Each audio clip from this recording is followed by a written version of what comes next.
오늘도 레전드 채널을 방문해주셔서 대단히 감사합니다. 시원통쾌한 사연 바로 시작하겠습니다.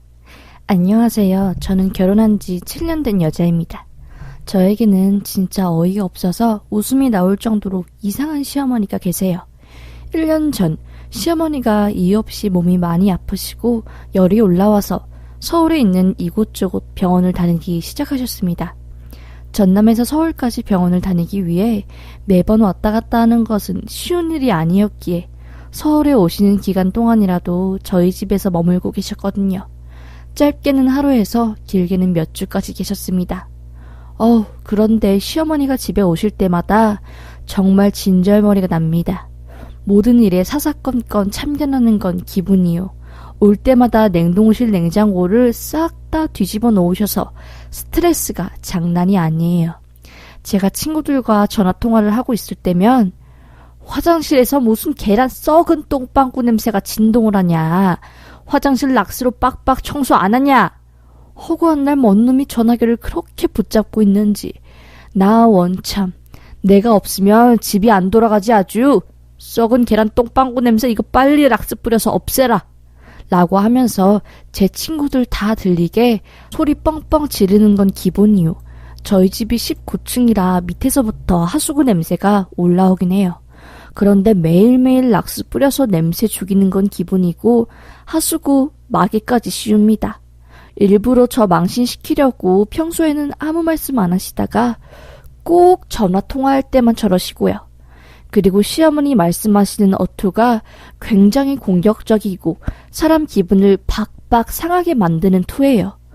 또 본인 마음에 안 드는 표정이나 말을 하면 완전 기분 나쁘게 주먹 꽉 쥐어서 머리를 콱 쥐어 박으시고요. 제가 만만한 건지 유독 저한테만 그렇게 모질게 대하십니다. 정말 시어머니가 아프신 건가 싶을 정도로 기력이 팔팔하시고 새벽 5시에 일어나서 1시간 한강 조깅하고 또 체육시설 가서 일을 했을 건 끊어서 헬스에 사우나로 땀까지 쭉 빼고 오십니다. 저녁에는 좋아하는 트로트 가수 노래 따라 부른다고 옆집의 목소리가 다 들릴 정도로 고함에 가까운 수준으로 소리 지르며 노래 부르시고요. 제가 어머니 몸은 좀 괜찮으세요? 머리 아프시다고 하는 건 괜찮으시고요? 병원 안 가보셔도 되겠어요? 라고 하면 그제서야 아이고 머리가 또 깨질 것 같네. 말 시키지 마라. 좀 자야겠다. 라고 하면서 획 돌아 주무시고요. 하루 이틀 일주일 한 달 심지어 3달을 그렇게 기약 없이 시어머니와 함께 있으니 저도 힘들어졌습니다. 감당하기 지친다고 말해야 할까요? 남편은 중간 역할도 못하고 미련 곰탱이에 말하면 입만 아프고 힘들고 지치는 하루가 반복되어 가는 중 방에서 눈을 감고 쉬고 있는데 옆 작은 방에서 시어머니가 통화하는 목소리가 들리는 겁니다. 아마 제가 피곤해 골아 떨어진 줄 알고 친구분과 통화하시는 것 같았어요. 그런데 시어머니 통화 내용을 듣고 저는 아주 기가 찼습니다. 아니 기가 차다 못해 머리 뚜껑이 열려 여의도까지 날아갈 정도로 화가 났습니다. 시어머니, 현진아, 나 아주 그냥 서울에 눌러 살고 싶다. 아픈 척하는 것도 한계요. 아들놈이랑 며느리 눈치 봐서 병원 가긴 하는데 허구한 날 돈만 날리고 안 아픈 건 내가 뻔히 아는데 병원 가면 뭐하나. 의사들은 알 수 없다고 검진 결과 이상 없다고 워낙 내가 팔팔하니 며느리도 나 꾀병인 거 눈치챈 모양이야. 아우 꼴보기 싫은 며느리 아주 맘에 안 들어. 짜증나 죽겠어. 내가 아들놈 장가간다 할 때도 그렇게 여시 같다고 이건 아니라고 결혼 결사코 반대했는데 우리 며느리 본 적 있지?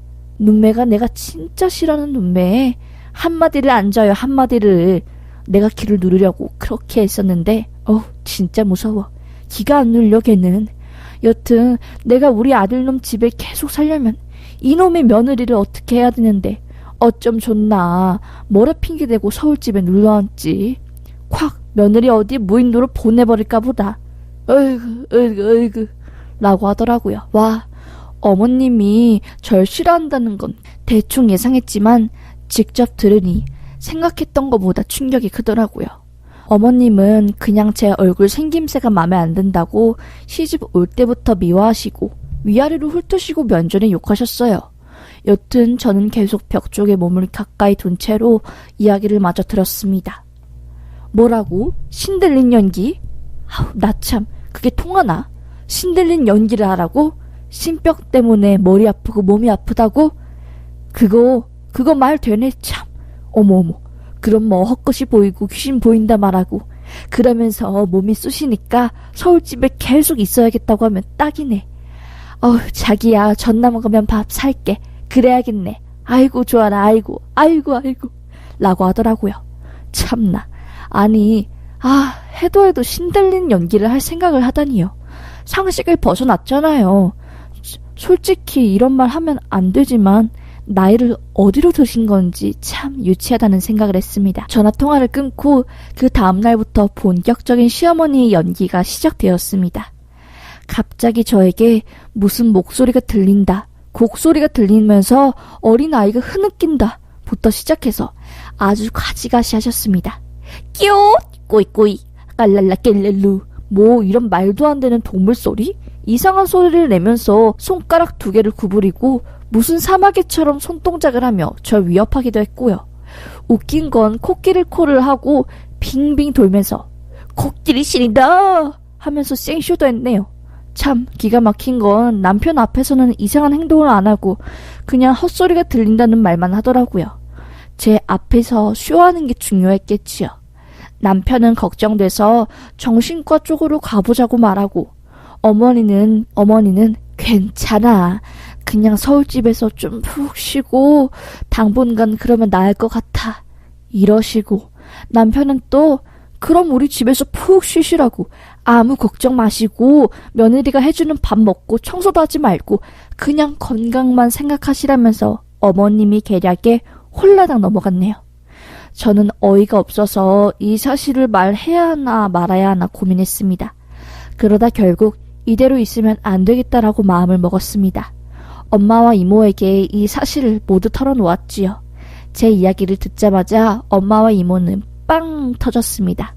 이게 진짜냐고, 너무 웃기다고, 세상에 이런 시어머니도 다 계시냐고 하면서 아무리 사돈 사이지만 정말 창피하다고 하셨네요. 이모는 제 이야기를 듣고 안 되겠다고 하시면서 이모가 나선다고 하셨어요. 그렇게 저와 엄마 그리고 이모는 시어머니를 골탕 먹일 작전을 짰습니다. 그리고 대망의 주말이 왔고 저는 남편에게 말했죠. 아무래도 어머니 신병 걸리신 것 같아. 나랑 둘이 계실 때 하는 행동이 보통이 아니라 주변 사람들한테 물어봤더니 신병 같다고 하네. 그래서 내가 수소문해서 용암 무당한테 의뢰했어.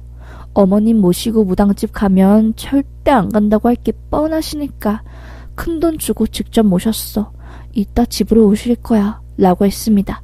저는 솔직히 이 말을 듣고 남편이 본인 엄마 신들린 취급한다며 기분 나빠할 줄 알았는데 오히려 고맙다고, 진짜 고맙다고 너무 감동이라면서 절 칭찬하더라고요. 참 그렇게 오후 4시가 되고 점쟁이분이 오시기 10분 전 어머니에게 이 사실을 말씀드렸습니다. 어머니는 엄청 당황해 하시면서 됐다고, 나는 그럼 밖에 나가 있겠다고 하며 몸부림치시며 밖으로 나가려는 순간 점쟁이님이 대문 앞에 계셨어요. 곱게 한복 차려입으시고 머리를 하나로 쫙 올려맨 점쟁이님이 저희 어머니를 보자마자 대뜸 소리쳤습니다. 어딜 도망가? 쏙 들어가라.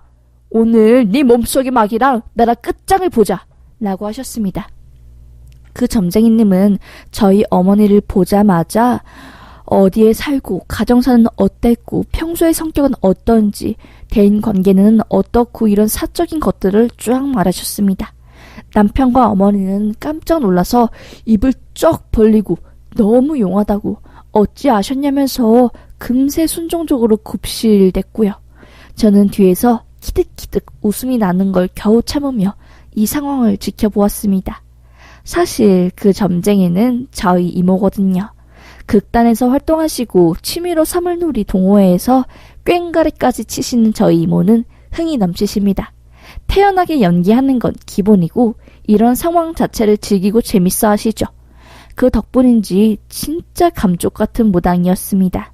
그렇게 이모의 본격적인 연기가 펼쳐졌습니다. 딱 보니 그 집 부렁이구나.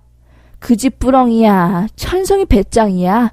놀고 먹고 시종받길 원하고 마음 같아서는 아들 집에서 평생 놀러앉고 싶은데 딱 보니 며느리 때문에 앞길이 훤히 막혔으니 오죽 열을 받았을 고 눈썹 사이 세 갈래로 갈라진 주름에 왕 콕딱지만한 점이 딱 존팽이만한 심성을 말해주네. 예끼! 어디서 시를 모욕하려고 하느냐. 그러다 천벌받는다. 하루빨리 며느리와 아들에게 용서를 빌고 본래 자리로 돌아가라 기생충처럼 붙어서 살려고 하는 심보로 감히 신이 몸에 들어왔다고 거짓말을 쳐? 어찌 뒷일을 감당하려고 그러느냐. 사람 눈은 속여도 내 눈은 못 속이지. 당장 제자리로 돌아가. 아니면 더 큰 화를 당할 것이니라. 라고 하자 남편은 이게 무슨 말인가 눈이 휘둥그레졌고 시어머니는 너무 놀라 눈이 왕방울만해졌습니다. 안 그래도 붕어처럼 크게 튀어나오신 눈이 완전 쏟아질 듯 커지셨습니다. 그렇게 이모는 단단히 무당 역할을 제대로 해주시고 가셨고 어머니는 벌벌 떨면서 너무너무 용하다고 진짜 무섭다고 어디서 저런 무당을 모시고 온 거냐며 연신 감탄하셨고요. 그리고 무당 아니 이모에게 홀딱 속아 넘어간 시어머니는 갑자기 머리 아픈 것도 낫고 헛소리 들리는 것도 괜찮아졌다면서 전남으로 다시 돌아가셨네요. 너무 웃겼습니다. 웃으면 안 되지만 그냥 이 상황이 너무 웃겼네요. 이 사실을 알고 있는 저와 엄마, 이모는 만날 때마다 이 이야기로 정말 3시간은 기본으로 떠듭니다. 글을 쓰고 있는 지금도 웃음이 나와 죽겠네요. 제 친구들도 제 이야기를 듣고 진짜 대박이라고 사연 제보하면 인기 장난 아닐 것 같다고 옆에서 자꾸 재촉해서 이렇게 사연 제보하게 되었습니다. 또 재밌는 일 생기면 제보할게요. 감사합니다. 라는 사연이었습니다. 이 사연은 제보 사연으로 저작권은 레전드 채널에 귀속됩니다. 감사합니다.